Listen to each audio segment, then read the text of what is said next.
बच्चों, विज्ञान के सेशन में आप लोगों का स्वागत है। ऊतक, ये अब आप लोगों को समझ में आ गया होगा। ऊतक मीन्स टिश्यू, टिश्यू का अर्थ क्या है, ये क्लियर हुआ? बताएं अगर ऊतक की डेफिनेशन देनी हो। विभिन्न कोशिकाओं का एक समूह, अगर विभिन्न भी नहीं बोले, कोशिकाओं का एक समूह जो एक सेम कार्य करता हो, है ना। तो ये हम लोगों ने समझ लिया। और इससे पहले वाले जो सेशन कर रहा था उसमें हमने समझ लिया कि पादप ऊतक और जो जंतु ऊतक है उनमें विभिन्नता होती है, और विभिन्नता किस कारण होती है, याद है ना। चलिए, क्योंकि ये हम वर्चुअल कर रहे हैं, नहीं तो हम आपसे कहते हैं आप बोले और हम सुने, लेकिन आप अपने दिमाग में इस चीज को रिवाइज करते जाएं। हमारा टाइम है अब आगे चलने का। तो दूसरा हम आपसे प्रश्न पूछ रहे हैं, ये जो ऊतक हैं क्या एक ही प्रकार के होते हैं, विभिन्न प्रकार के होते हैं? अपने दिमाग में सोचिए, हाँ या ना। एक प्रकार के, विभिन्न प्रकार के? विभिन्न प्रकार के, ठीक सोचा। चलिए, ये भी ठीक है आंसर। अब विभिन्नता किस कारण होती है? हम अब जानते हैं आप, ये हमारा चैप्टर ऊतक का है, हम विभिन्न प्रकार के ऊतक पढ़ेंगे। तो हम ये जो विभिन्नता है ये हम किस आधार पर कर रहे हैं? दो, एक दो तीन चार, कितने पॉइंट्स पर कर रहे हैं? दो पर कर रहे हैं। वो दो कौन से पॉइंट्स हैं, जल्दी जल्दी पर सोचें अपने। उनका संरचनात्मक आधार पर, उनके स्ट्रक्चर पर, और उनके कार्य, उनका फंक्शन पर। इस आधार पे हम जो टिश्यूज है उनको डिफरेंशिएट कर रहे हैं। ये बेसिक अपने दिमाग में रखिए, ठीक है। तो आज हम लोग पढ़ने जा रहे हैं पादपों के विभिन्न प्रकार के ऊतक। तो जैसा आप देख रहे होंगे ना, मैं ये मेरा पार्ट 1 है। तो इसका अर्थ है हम एक एक सेशन में एक एक टाइप के ऊतक के बारे में बात करेंगे, क्योंकि एक सेशन।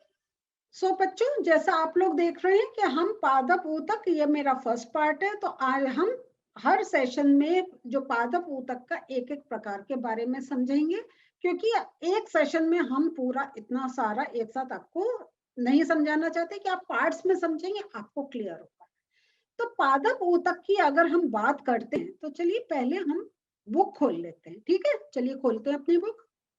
सो बच्चों, बुक रेडी, वेरी गुड। तो पादप ऊतक की जो बात कर रहे हैं, तो सबसे पहले हम विभज्योतक ऊतक के बारे में आज समझेंगे, जिसको हम कहते हैं इंग्लिश में मेरिस्टेमेटिक टिश्यू। तो यहाँ देखते हैं, पहले हम इसको समझने से पहले आपका एक क्रियाकलाप है, चलिए उसको देख लेते हैं। उन्होंने क्या करा है, दो जार लिए हैं, जार 1 और जार 2, और दोनों में हमने प्याज रख दिया है। और यहाँ पे देख रहे हैं, और प्याज रखा है कि जब थोड़े टाइम वो पानी में रहेगा तो इसका जो मूल है, रूट्स है, उनमें हमें एक ग्रोथ देखने को मिलेगी। थोड़े समय जब हमें एक लंबी ग्रोथ मिल जाती है, फिर हम लोग क्या करते हैं, जो हमारा ये जो मूल का जो ऊपर का हिस्सा होता है, रूट का जो बेस होता है, उसको काट देते हैं। और फिर से हम उसको मेजर करते हैं कि बाद में हमें जो उसका जो रूट है उनकी लेंथ क्या है। तो सबसे एक स्टेप मेरा मिस हो गया है कि जब उसमें रूट का जो एक लंबाई में आ जाती है तो उसको मेजर करते हैं। मेजर करने के बाद हम कट कर देते हैं। और फिर हम क्या करते हैं, ये देखिए आपका दिन 1 2 3, क्योंकि थोड़ा रूट ग्रो होने में थोड़ा तो टाइम लगता है। तो इसको हम ये एक एक दिन करके मेजर करते हैं कि क्या क्या उनका मेजरमेंट है। फिर हम लोग क्या करते हैं, यहाँ पे देखिए जैसा आपको यहाँ पे बता रखा है। तो ये हमने मूल की लंबाई ले ली। और फिर हम क्या करते हैं, चौथे दिन क्या करते हैं, उसको 1 सेंटीमीटर उस पर काट देते हैं। और फिर हम मूल की फिर से लंबाई थोड़े टाइम बाद फिर ऑब्जर्व करते हैं।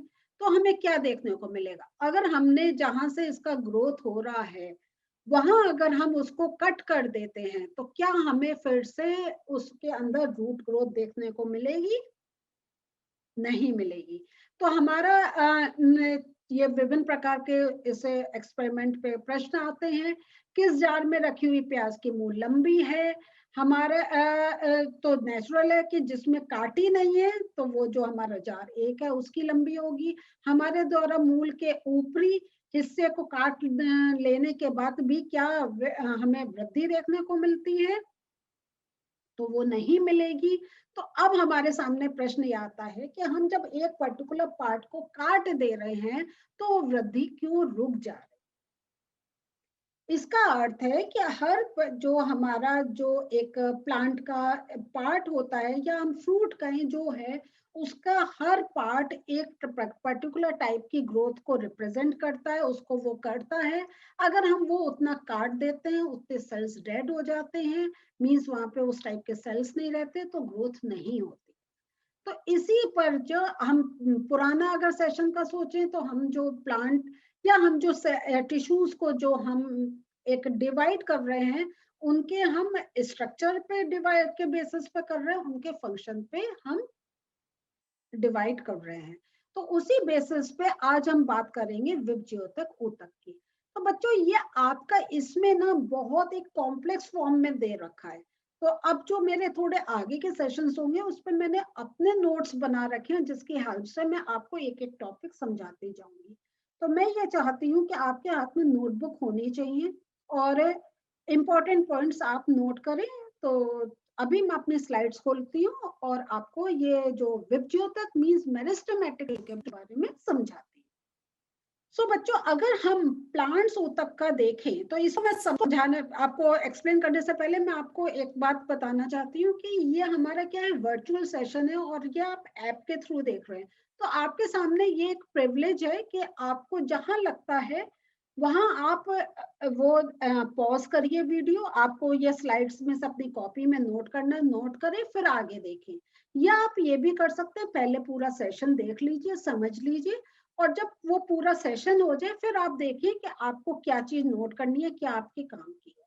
लेकिन ये याद रखिएगा कि जो मेरी ये स्लाइड्स हैं इसमें सारी चीजें नोट्स के रूप में है। तो अगर आप पॉज कर करके इसको अपनी कॉपी में नोट कर लेंगे तो जब आप रिवीजन करेंगे और आप कुछ बुक से भी पढ़ना चाहते हैं तो आपकी कॉपी का नोट और वो सामने रहेगा, वो आपको एक क्विक रिवीजन हो जाएगा। या आप फिर ये सेशन ही देख देख के आप उसको रिवाइज करना चाहते हैं तो आप वो भी कर सकते हैं। तो जैसा आपको ठीक लगता है, लेकिन आपके पास ये अपॉर्चुनिटी है कि पॉज करें और नोट कर सकते हैं। तो चलिए मैं आगे का अपना सेशन इसको कंटिन्यू करती हूँ। तो हम ऊतकों की जो हम पादप ऊतक की बात कर रहे हैं, तो ऊतकों की विभाजन क्षमता के आधार पर ही पौधों के जो ऊतक का टिश्यूज का हमें एक वर्गीकरण करते हैं। तो अगर हम देखते हैं जो हमारे प्लांट्स ऊतक है मीन्स प्लांट टिश्यूज है या पादप ऊतक है, ये बेसिकली हम देखते हैं दो टाइप के होते हैं, विभज्योतक ऊतक और स्थायी ऊतक। मीन्स मेरिस्टेमेटिक टिश्यू हम इंग्लिश में कहते हैं और परमानेंट टिश्यू। जो परमानेंट टिश्यू होते हैं वो फिर दो सब ग्रुप्स में हो जाते हैं, सरल स्थायी ऊतक और जटिल स्थायी ऊतक। और जो मेरिस्टेमेटिक है ये फर्दर तीन और कैटेगरी में हम इनको करते हैं। तो जो मैं अभी आपको नेक्स्ट स्लाइड में मतलब एक स्लाइड के बाद ही दिखाऊंगी, तो इसको हम और एक तीन अलग अलग कैटेगरीज में और करते हैं। तो यहाँ पे वो बहुत कॉम्प्लेक्स सा हो रहा था तो मैंने इसको अगली स्लाइड में रखना चाहा। तो हम इसके बाद देखते हैं, तो ये सारे आपके जो आपकी बहुत कॉम्प्लेक्स उसमें कॉपी में दे रखा है उसको मैंने अलग अलग पॉइंट्स में इसको डिस्ट्रीब्यूट करा है। तो सबसे पहले हम जो मेरिस्टेमेटिक टिश्यू है, विभज्योतक ऊतक है, उसके बारे में समझते हैं। विशेष प्रकार की कोशिकाओं का समूह जिनमें सक्रिय रूप से विभाजित और पुनर्विभाजित होने की क्षमता होती है और जो पौधों में वृद्धि में महत्वपूर्ण योगदान देती हैं, उन्हें हम विभज्योतक ऊतक कहते हैं। तो ये आपके लिए एक नोट्स है, ये मैं आपको बार बार नहीं बोलना चाहती हूँ, हर स्लाइड आपकी एक नोट है। तो यहाँ जो अगर हम मेरिस्टेमेटिक टिश्यू की कहें, विभज्योतक ऊतक की अगर हम बात जो कर रहे हैं, तो इनमें क्या होता है, ये उन पार्ट्स में होते हैं जहां पे एक जो उनकी उन पार्ट्स की जो वृद्धि है वो जरूरी होती है। और इसको अब हम लोग आगे देखते हैं। तो विभज्योतक ऊतक वृद्धि करते हुए भागों में पाए जाते हैं, जैसे तनों व जड़ों के शीर्ष पर और कैम्बियम पर। तो यहाँ पे अब आप देखें, ये मैंने इसलिए आपको कुछ अपनी तरफ से भी पिक्चर्स आपको समझाना के लिए डाली हुई है कि तने व जड़ों के शीर्ष पर। तो यहाँ पे देखें, तने के ये आप समझ लीजिए, तने के शीर्ष पर मीन्स वो यहाँ पाए जाते हैं, जड़ों के शीर्ष पे मीन्स ये यहाँ पर, और कैम्बियम ये आता है बीच का हिस्सा, जिसको मैं अभी आपको और समझाऊंगी, ठीक है। तो यहाँ देखिए ये जो होती है ये कैम्बियम लेयर होती है। तो कैम्बियम को थोड़ा सा मैं आपको समझाना चाहती हूँ कि या क्योंकि आप बहुत से बच्चों के लिए नया वर्ड होगा। तो जीवित कोशिकाएं जो मोटाई में विभाजित करने और बढ़ने में सक्षम होती है। तो ये कैम्बियम मीन्स ये क्या होता है, ये जो तभी ये क्या हम जो देख रहे हैं ना कि इसको अब आप देखिए ये समझे। देखिए यहाँ पे क्या हो रहा है, ये लंबाई में ऐसे बढ़ रहा है, जड़ में देख रहे हैं ये नीचे कर रहा है। लेकिन जो कैम्बियम में जो हमारे विभज्योतक ऊतक हैं वो क्या कर रहे हैं, वो तने को मोटाई में इंक्रीज कर रहे हैं। तो ये इसलिए हमने कहा जीवित कोशिकाएं जो मोटाई में विभाजित करने और बढ़ने में सक्षम होती है। विकास की प्रक्रिया में कैम्बियम क्या होता है, बाहर की तरफ और अंदर की तरफ लकड़ी की कोशिकाओं को जमा करता है और ये छाल के नीचे स्थित होता है।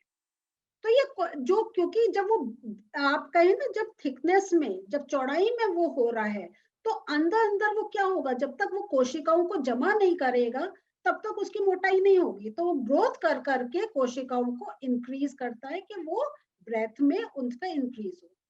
इसकी कोशिकाओं के विभाजन से एक और जाइलम और दूसरी ओर फ्लोएम कोशिकाएं बनती हैं और इस प्रकार ये सेकेंडरी ग्रोथ करता है। ये जब आप आगे के क्लासेस में पढ़ेंगे तो प्राइमरी ग्रोथ होती है और सेकेंडरी ग्रोथ होती है। तो प्राइमरी वो फिर हम कह रहे हैं काफी, क्योंकि हमारे साइंस में इतना कॉम्प्लेक्स होती है सब चीजें कि हर चीज एक साथ नहीं बता सकते हैं। तो ये आपका आगे के क्लासेस में पढ़ने को मिलेगा। लेकिन ये जो हम जो थिकनेस की बात कर रहे हैं ये सेकेंडरी ग्रोथ में आती है और ये कैम्बियम के कारण होती है। और कैम्बियम क्या है, ये एक प्रकार का आपका ऊतक कहें या इसको टिश्यू हम कह रहे हैं।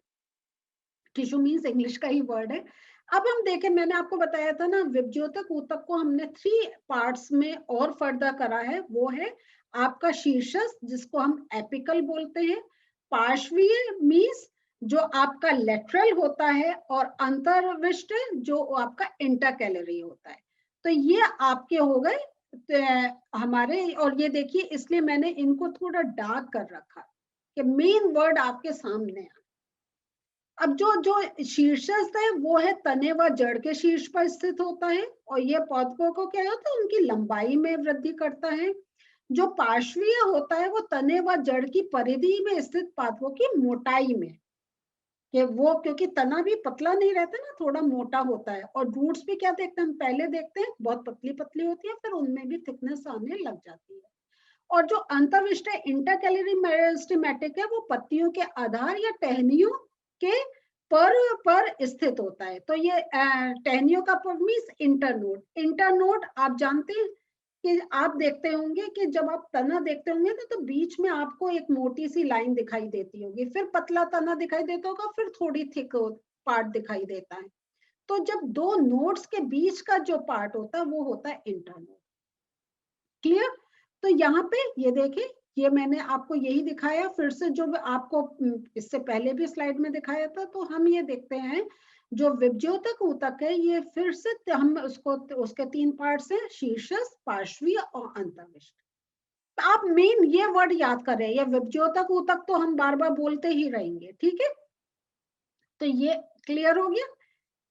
अब जो विभज्योतक ऊतक की विशेषताएं क्या हैं, सेल्यूलोज की बनी कोशिका भित्ति होती है, कोशिकाओं के बीच में स्थान अनुपस्थित सटकर जुड़ी कोशिकाएं होती हैं, कोशिकाएं गोल, अंडाकार या आयताकार होती हैं, कोशिका द्रव्य सघन काफी मात्रा में उपस्थित होता है, एक बड़ा नाभिक उपस्थित होता है, संचित भोजन अनुपस्थित होता है, रसदानी अनुपस्थित होती है।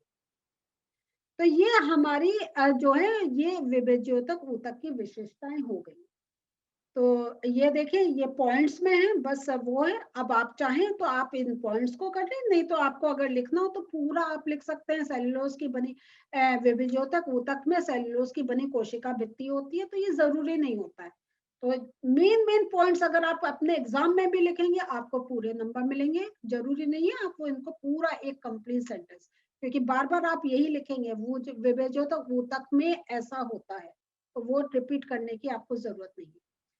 तो ये हमारा, और ये प्लांट सेल का हमने पढ़ा था कि जो बाहर की जो वॉल होती है सेल वॉल होती है वो सेलुलोज की बनी होती है। तो वही होगी सेलुलोज की बनी कोशिका भित्ति। और कोशिकाओं के बीच में स्थान जो होता है वो अनुपस्थित होता है। तो इसके साथ आप ये पॉइंट आपको ऑटोमेटिकली याद हो जाएगा कि कोशिकाएं जो होती हैं वो बहुत आपस में जुड़ी होती हैं। उनका आकार कैसा होता है, गोल भी होता है, अंडाकार भी होता है, आयताकार भी होता है। और जो कोशिका द्रव्य जो वो एक काफी सघन और उसका काफी मात्रा में होता है, और नाभिक भी होता है, और लेकिन संचित भोजन अनुपस्थित होता है, राजधानी अनुपस्थित होती है।